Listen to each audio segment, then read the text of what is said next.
This silver 2000 V6 Mustang was assembled at the Dearborn Assembly Plant on May 30th, 2000, and it was sold as an export on June 2nd, 2000.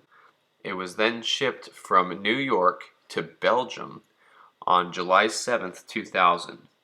It was first registered in September 29th of 2000 and received its Dutch license plate, and you could see it on the back, 31GGTT. And on October 31st of 2000, the car alarm was installed, and the new owner took possession in November of 2000. The owner was an elderly lady of 72 years, and she drove the car until her health prevented her to drive it anymore. So the car went to her relatives, who kept the car well maintained and in driving condition. She eventually passed away on May 5th of 2019. All the time the car was being serviced at a local garage, and the owner had already spoken with the supervisors and the mechanics about the car and its records. After some time, the relatives lost interest in the car, and it was put for sale on December 23rd of 2020. And so this whole time, the new owner of the car, who owns it now, had really wanted the car, and they weren't able to pay for it at the time. So they said they prayed that the car would not sell, but it did. And fortunately, the new owner of this car was able to track it down to whoever bought it, and they were able to purchase it from them on March 27th of 2021. This Mustang has been garage kept its entire life and still has relatively low miles, coming in at 51,650. The car even has its own Marty report. So that's a really neat piece of paperwork.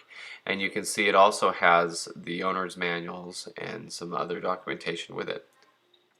Going inside, you can see the beautiful interior, dark charcoal, my favorite color.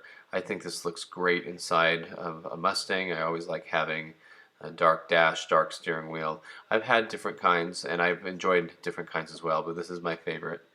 You can see it's in very nice shape, looks very nice. And when you look on the exterior of the car, there's a few little things that stand out, like the side marker lights for turn signals. Those would have had to be added. And interestingly, it does not have the amber export tail lights. So that leads me to believe that this car, since it was shipped from New York, it was probably not meant to be an export car, but it was exported after that. And as you can see, it has a really neat little badge on the back, and this is where the car was bought originally. But I find it extremely interesting to see neat cars like this, especially one getting this old, that are around in other parts of the world. I was able to see some in South America when I was there, and I was always thrilled to see them driving around down there and excited to see other people enjoying them and to actually see one there.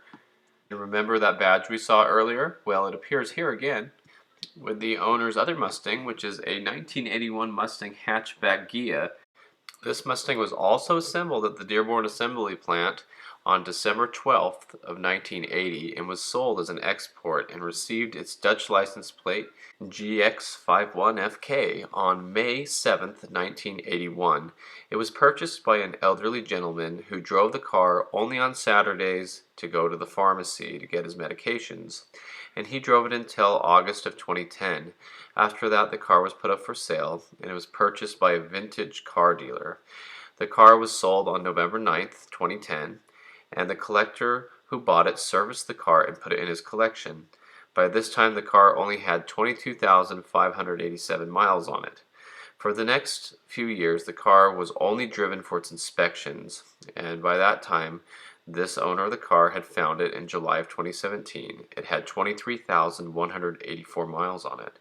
There was one of these exactly like this where I grew up, same color, same year, everything looked identical, and I always would walk by it and look at that Mustang logo on the hood. It was a very interesting Mustang logo.